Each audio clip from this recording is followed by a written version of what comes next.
మొత్తం అన్నింటా కూడా దోపిడీయే. ఇక ప్రభుత్వానికి ఆదాయాలు ఎలా వస్తాయి, సంక్షేమము అభివృద్ధి ఎలా నడుస్తుందా, ఎంత అప్పులు తెచ్చినా కూడా ఎలా సరిపోతాయి, అంతా దోచేస్తూ ఉంటాయి. విశాఖపట్నంలో చిన్న ఎగ్జాంపుల్ కూడా, ఉదాహరణ కూడా చెప్తా ఉన్నా, ఏ స్థాయిలో వీళ్ళ దోపిడీ అని అంటే, విశాఖపట్నంలో అత్యంత విలువైన భూమిని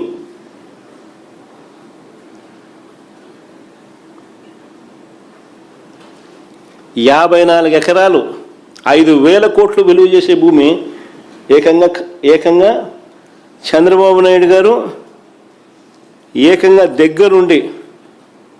దగ్గరుండి ఆయన సమీప బంధువుకు కట్టబెట్టే కార్యక్రమం చేస్తే రాష్ట్రానికి ఆదాయాలు ఎలా వస్తాయి?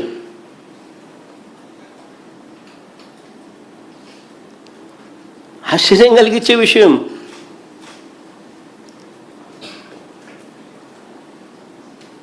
రియల్ ఎస్టేట్ కంపెనీలకు, చెనిక్కాయలకు, బెల్లానికి అతి తక్కువ రేటుకు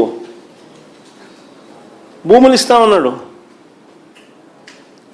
భూములు వేయడమే కాదు, వాళ్ళు కన్స్ట్రక్షన్ చేసిన దాంట్లో 2,000 రూపాయలు పర్ SFTకి ఎదురిస్తాడంట. ఈయన ఎదిరిస్తాడంట. రాష్ట్రానికి ఆదాయాలు ఎలా వస్తాయి ఇలాంటి స్కాములు జరుగుతూ ఉంటే?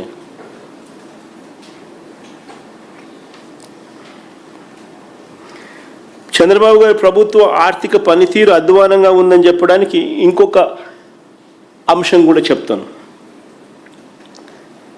మామూలుగా మినిమం క్యాష్ బ్యాలెన్స్ అనేది ట్రెజరీలో ఉండాలి.